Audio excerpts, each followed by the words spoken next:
ایک بڑی اور غیر معمولی ڈیولپمنٹ سامنے آئی ہے۔ بھارت نے اچانک بحیرہ عرب میں ایک ایسا نوٹم جاری کر دیا ہے جو پاکستان کے فضائی اور سمندری حدود سے صرف چند میل کے فاصلے پر واقع ہے۔ بھارت نے 10 اور 11 دسمبر 2025 کے لیے بحیرہ عرب میں ایک ایئر فورس ایکسرسائز کا نوٹم جاری کیا ہے، اور یہ ایکسرسائز کوئی عام ایکسرسائز نہیں بلکہ پاکستان کی فضائی حدود کے خطرناک حد تک قریب رکھی گئی ہے۔ بھارتی ایئر فورس کی اس ایکسرسائز کا علاقہ کراچی سے تقریباً 200 نوٹیکل میل دور بین الاقوامی پانیوں میں ہے، لیکن اہم بات یہ ہے کہ اس کا ڈینجر زون پاکستان کے زیر کنٹرول فضائی علاقے سے صرف 70 نوٹیکل میل دور آتا ہے۔ یہی وہ چیز ہے جس نے اس جنگی ایکسرسائز کو انتہائی حساس بنا دیا ہے۔ پاکستانی دفاعی اور سول ایویشن ذرائع کے مطابق سندھ اور مکران کے ساحلی علاقوں پر ایئر ڈیفنس یونٹس کو ہائی الرٹ کر دیا گیا ہے، ریڈار کوریج بڑھا دی گئی ہے اور سمندری سرویلنس میں اضافہ کیا گیا ہے۔ پاکستان نیوی نے بھی قریبی بین الاقوامی پانیوں میں پیٹرولنگ بڑھا دی ہے، یعنی پاکستان انتہائی احتیاط سے صورتحال پر نظر رکھ رہا ہے۔ اسلام آباد میں اس ایکسرسائز کو اسٹریٹجیکلی سگنیفیکنٹ یعنی اہم عسکری پیغام سمجھا جا رہا ہے۔ ویئرز، ویڈیو پر آگے بڑھنے سے پہلے کائنڈلی ویڈیو کو لائک کر دیں اور چینل کو سبسکرائب کر دیں۔ بھارت نے پچھلے مہینے یعنی نومبر 2025 میں بھی بحیرہ عرب میں ایک بڑی نیول اور ایئر کمبیٹ مشق کی تھی۔ اس میں بھارتی بحریہ کے ڈسٹرائرز، فریگیٹس، سب میرینز اور P-8I طرز کے میری ٹائم سرویلنس جہاز بھی شامل تھے۔ بھارت کی اس مشق کے فوراً بعد پاکستان نیوی نے بھی اپنی مشقیں کی۔ بھارت کی پچھلے مہینے کی جانے والی مشقوں کے دوران پاکستان ایئر فورس اور نیوی کو بھی ہائی الرٹ کر دیا گیا تھا، اور کسی بھی قسم کی ہنگامی صورتحال کے لیے پاکستان کی فورسز کو الرٹ رکھا گیا تھا۔ اب بھی پاکستان کی تمام فورسز کو ہائی الرٹ کر دیا گیا ہے۔ بھارت کی اچانک تمام تر توجہ کراچی اور پاکستان کے سمندروں کی طرف منتقل ہو چکی ہے۔ لگتا ایسے ہے کہ اب پاکستان اور بھارت کا اگلا محاذ کراچی کے سمندروں میں بننے والا ہے۔ ایسا کیوں ہوا؟ اس کی ایک اہم وجہ ہے۔ بھارت اپنی فضائیہ کے ذریعے ماضی میں 2 بار پاکستان کو نقصان پہنچانے کی کوشش کر چکا ہے، مگر ہر مرتبہ نہ صرف ناکام ہوا بلکہ اپنا نقصان بھی کروایا اور عالمی سطح پر اسے شرمندگی بھی اٹھانا پڑی۔ انہی ناکامیوں کے بعد بھارت نے اپنی توجہ پاکستان کے ساحلی اور بحری علاقوں خصوصاً کراچی کی طرف منتقل کر دی ہے۔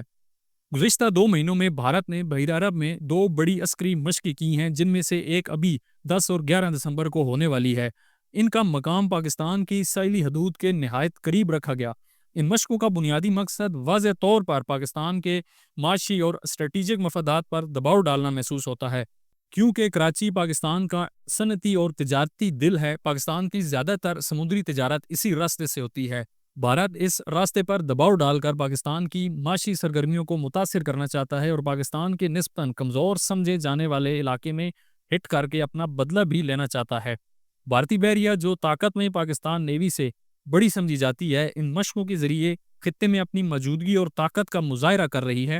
مئی کی پاک بھارت جنگ کے دوران بھی بھارتی نیوی نے کراچی کے قریب سرگرمیاں بڑھا دی تھیں، جس کے جواب میں پاکستان ایئر فورس نے کراچی کے ساحلی علاقوں میں اپنے J-10C جدید لڑاکا طیارے تعینات کیے تھے تاکہ پاکستان نیوی کی فضائی دفاعی ضروریات پوری کی جا سکیں۔ پاکستان نیوی نے 2 ہفتے پہلے اینٹی شپ بیلسٹک میزائل کا ایک کامیاب تجربہ کیا، جسے بھارت کے لیے ایک واضح اسٹریٹجک پیغام قرار دیا جا رہا ہے۔ اس تجربے نے یہ ثابت کیا کہ پاکستان نیوی کے پاس وہ صلاحیت اب موجود ہے کہ وہ دور سمندر میں موجود بھارتی ڈسٹرائرز، فریگیٹس اور بڑے جنگی جہازوں کو بیلسٹک میزائلوں کے ذریعے ہدف بنا سکتی ہے۔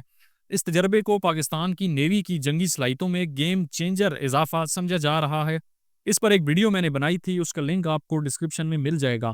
مزید یہ کہ بھارتی وزیر دفاع واضح طور پر کراچی پر حملہ کرنے کے بارے میں بیان دے چکے ہیں۔ انہوں نے کہا تھا کہ کراچی کا ایک راستہ سرکریک سے ہو کر جاتا ہے۔ یہ ایک واضح دھمکی تھی۔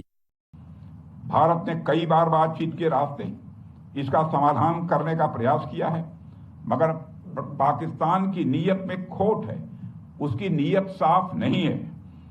جس طرح سے حال میں پاکستان کی فوج نے سر کریک کے سٹے علاقوں میں اپنا ملٹری انفراسٹرکچر بڑھایا ہے، وہ اس کی نیت بتاتا ہے۔ ساتھیوں، بھارت کی سیماؤں کی رکشا بھارتی سینائیں اور بارڈر سیکیورٹی فورس مل کر مستعدی سے کر رہی ہیں۔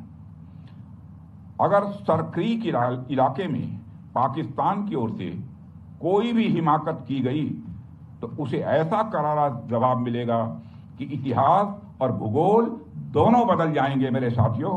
اور 1965 کی جنگ میں بھارت کی سینا نے